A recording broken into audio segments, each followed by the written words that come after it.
Livro dos Médiuns, segunda parte, capítulo 17, Formação dos Médiuns.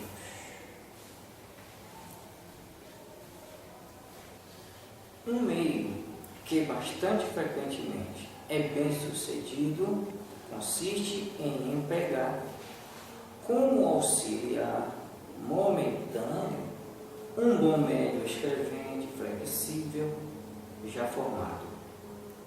Se coloca sua mão, os seus dedos, sobre a mão que deve escrever. É raro que esta não o faça imediatamente. Compreende-se o que se passa nesta circunstância. A mão que prende o lápis torna-se, de alguma sorte, um apêndice da mão do médium, como o seria uma cesta ou uma prancheta. Mas isso não impede este exercício de ser muito útil quando se puder empregá-lo naquilo que frequente, regularmente repetido, ajuda a superar o obstáculo material e provoca o desenvolvimento da faculdade. Basta ainda algumas vezes magnetizar fortemente com essa intenção o braço e a mão daquele que quer escrever. Frequentemente, mesmo o magnetizador se limita a colocar sua mão sobre a espádua e o vimos escrever prontamente sob essa influência. O mesmo efeito pode igualmente se produzir sem nenhum contato e só pelo fato da vontade. Concebe-se sem esforço que a confiança do magnetizador em sua própria força para produzir esse resultado deve desempenhar aqui um grande papel e que um magnetizador incrédulo teria pouca ou nenhuma ação. O concurso de um guia experimentado, de outra parte, é algumas vezes muito útil para fazer observar ao iniciante uma porção de pequenas precauções que frequentemente negligencia em detrimento da rapidez do progresso, sobretudo para escrever sobre a natureza das primeiras perguntas e a maneira de as colocar. Seu papel é o de um professor, o qual se dispensa quando se está bastante hábil. Um outro meio que pode também contribuir poderosamente para o desenvolvimento da faculdade consiste em reunir um certo número de pessoas, todas animadas do mesmo desejo e pela identidade de intenções, aí simultaneamente, em um silêncio absoluto e com um religioso recolhimento, anseiem escrever, fazendo cada uma evocação de seu anjo guardião ou de um espírito simpático qualquer. Uma delas pode igualmente fazer, sem designação especial e por todos os membros da reunião, uma evocação geral aos bons espíritos, dizendo, por exemplo: em nome de Deus Todo-Poderoso, pedimos aos bons espíritos dignarem-se comunicar pelas pessoas aqui presentes. Raramente entre elas não há as que dão prontamente sinais de mediunidade, ou mesmo escrevam corretamente em pouco tempo. Compreende-se facilmente o que se passa nestas circunstâncias? As pessoas unidas por uma identidade de intenções formam um todo coletivo onde a força e a sensibilidade se encontram, aumentada por uma espécie de influência magnética que ajuda o desenvolvimento da faculdade. Entre os espíritos atraídos por esse concurso de vontades, há os que encontram dos assistentes o instrumento que lhes convém. Se não é um, será outro, e eles os aproveitam. Este meio deve, sobretudo, ser empregado nos grupos espíritas que tenham falta de médiuns, ou que não os tenham em número suficiente. Tem-se procurado procedimentos para a formação de médiuns, como se procuraram diagnósticos, mas até o presente não os conhecemos mais eficazes do que aqueles que indicamos, na persuasão de que o obstáculo ao desenvolvimento da faculdade é uma resistência toda material. Certas pessoas pretendem vencê-las por uma espécie de ginástica, quase deslocante do braço e da cabeça. Não descrevemos esse procedimento que nos chega do outro lado do Atlântico, não somente porque não temos nenhuma prova de sua eficácia, mas pela convicção que temos de que pode oferecer perigo para as compressões delicadas pelo abalo do sistema nervoso. Se os rudimentos da faculdade não existem, nada poderia dá-los, mesmo a eletrização, que foi empregada sem sucesso com o mesmo objetivo. A fé no médium novato não é uma condição rigorosa. Sem contradita, ela secunda os esforços, mas não é indispensável. A pureza de intenção, o desejo e a boa vontade bastam. Viam-se pessoas perfeitamente incrédulas ficarem muito admiradas por escreverem ao seu mau grado, enquanto que crentes sinceros não podem fazer, o que prova que esta faculdade depende de uma predisposição orgânica. O primeiro indício de uma disposição para se escrever é uma espécie de tremor no braço e na mão. Pouco a pouco a mão se é arrastada por uma impulsão que não pode dominar.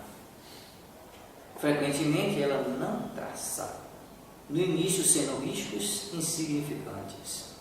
Depois os caracteres se desenham mais e mais nitidamente e a escrita acaba por adquirir a rapidez da escrita corrente. Em todos os casos é preciso abandonar a mão ao seu movimento natural, não lhe transmitindo nem resistência e nem propulsão. Certos médios escrevem correntemente e com facilidade, desde o início, algumas vezes mesmo desde a primeira sessão, o que é bastante raro. De outras vezes fazem durante bastante tempo barras e verdadeiros exercícios caligráficos. Os espíritos dizem que é para lhe soltar a mão. Se estes exercícios se prolongarem demais ou degenerarem em sinais ridículos, não haverá dúvida de que é um espírito que se diverte. Porque os bons espíritos não fazem jamais nada de inútil. Nesse caso, precisaria redobrar o fervor para chamar a assistência destes. Se, malgrado isso, não há mudança, é preciso deter-se, desde que se percebe que não se obtém nada de sério. Pode-se recomeçar a tentativa a cada dia, mas convém cessar aos primeiros sinais equivocados, para não dar essa satisfação aos espíritos zombeteiros. A estas observações, um espírito adicionou: há médiuns cuja faculdade não pode ir além desses sinais. Quando, ao cabo de alguns meses, não obtém senão coisas insignificantes, sim ou não, ou letras sem continuidade, é inútil persistir em gastar papel em pura perda. São médios, mas médios improdutivos. De resto, as primeiras comunicações obtidas não devem ser consideradas senão como exercícios que se confiam a espíritos secundários. Por isso, não é preciso lhes atribuir senão uma medíocre importância, em razão dos espíritos que, por assim dizer, são empregados como mestres de escrita para desbastarem o médios iniciante. Porque não acrediteis que sejam jamais os espíritos elevados que levam o médium a fazer esses exercícios preparatórios. Somente ocorre que, se o médium não tem um objetivo sério, esses espíritos permanecem e se ligam a ele. Quase todos os médiuns passaram por esse crisol para desenvolverem-se. Cabe a eles fazerem o que for preciso para conseguirem a simpatia dos espíritos verdadeiramente superiores. O escolho da maioria dos médiuns iniciantes é ter relações com espíritos inferiores e devem se considerar felizes quando não o sejam senão espíritos levianos. Toda a sua atenção deve tender a não lhes deixar tomar pé, porque uma vez ancorados, não é sempre fácil desembaraçar-se deles.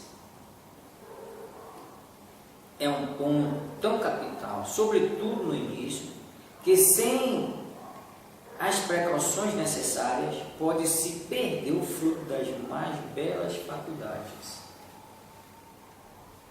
O primeiro ponto consiste em se colocar com uma fé sincera sob a proteção de Deus e reclamar a assistência de seu anjo guardião. Este é sempre bom, ao passo que os espíritos familiares, simpatizantes com as boas ou as más qualidades do médium, podem ser levianos ou mesmo maus. O segundo ponto é o se dedicar com um cuidado escrupuloso e reconhecer, por todos os indícios fornecidos pela experiência, a natureza dos primeiros espíritos que se comunicam e dos quais é sempre prudente se defender. Se esses indícios são suspeitos, é preciso fazer um apelo fervoroso ao seu anjo guardião e repelir com todas as suas forças aos maus espíritos, provando-lhes que não se engana, a fim de desencorajá-los. Por isso, o estudo preliminar da teoria é indispensável e, se quer evitar os inconvenientes inseparáveis da experiência, encontrar-se sobre este assunto instruções muito desenvolvidas nos capítulos da obsessão e da identidade dos espíritos. Limitar-nos a dizer aqui que, além da linguagem, podem se considerar como provas infalíveis da inferioridade dos espíritos todos os sinais, figuras, emblemas inúteis ou pueris, toda a escrita bizarra, truncada, torcida, de dimensões exageradas ou afetando formas ridículas e inusitadas. A escrita pode ser muito má, pouco legível, mesmo o que se deve mais ao meio do que ao espírito, sem ter nada de insólito. Vimos médios de tal modo enganados que mediam a superioridade dos espíritos pela dimensão dos caracteres, dando uma grande importância às letras moldadas, com os caracteres de imprensa, puerilidade, evidentemente incompatível com sua superioridade real. 206. Um meio que muito frequentemente dá bom resultado consiste em empregar-se, como auxiliar de ocasião, um bom médium escrevente, maleável, já formado. Pondo ele a mão, ou os dedos, sobre a mão do que deseja escrever, raro é que este último não o faça imediatamente. Compreende-se o que em tal circunstância se passa, a mão que segura o lápis se torna, de certo modo, um apêndice da mão do médium, como seria uma cesta, ou uma prancheta. Isto, porém, não impede que esse exercício seja muito útil, quando é possível empregá-lo, visto o que, repetido a miúde regularmente, ajuda a vencer o obstáculo material e provoca o desenvolvimento da faculdade.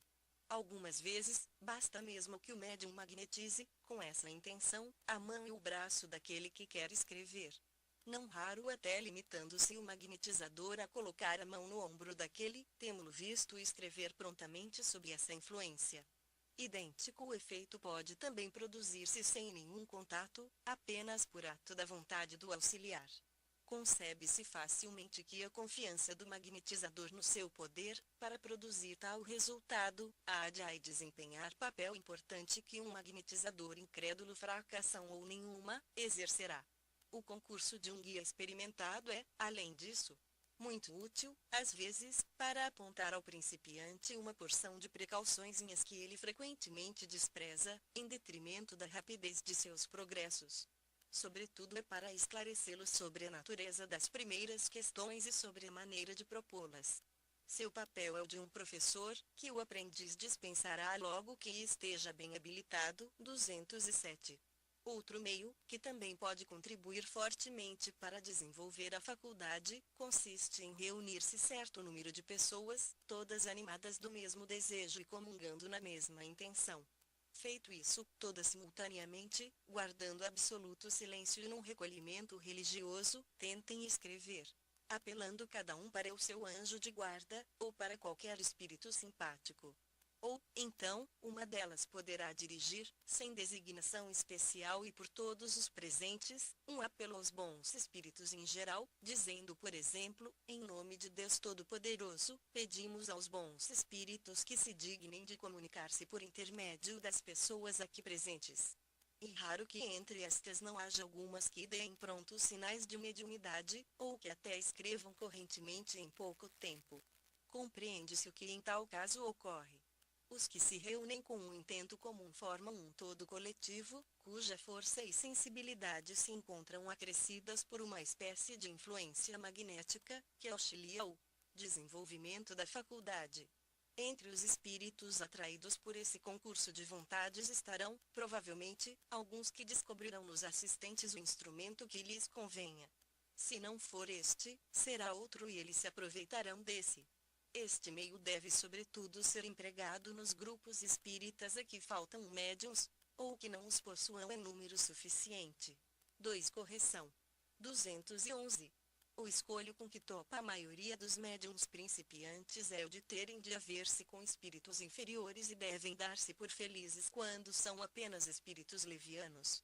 Toda a atenção precisam pôr em que tais espíritos não assumam predomínio, porquanto, em acontecendo isso, nem sempre lhes será fácil desembaraçar-se deles.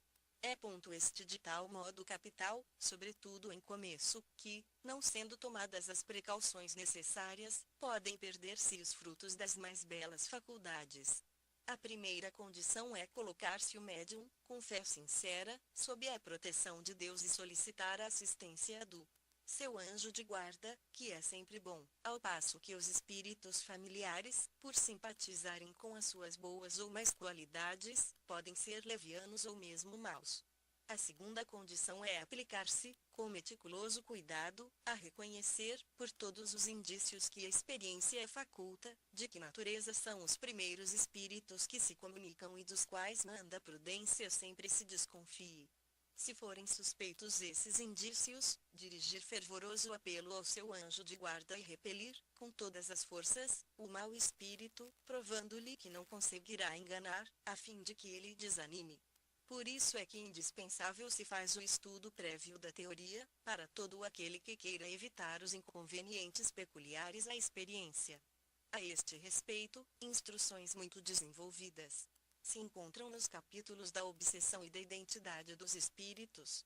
Limitar-nos-emos aqui a dizer que, além da linguagem, podem considerar-se provas infalíveis da inferioridade dos espíritos todos os sinais, figuras, emblemas inúteis, ou pueris, toda a escrita extravagante, irregular, intencionalmente torturada, de exageradas dimensões, apresentando formas ridículas e desusadas.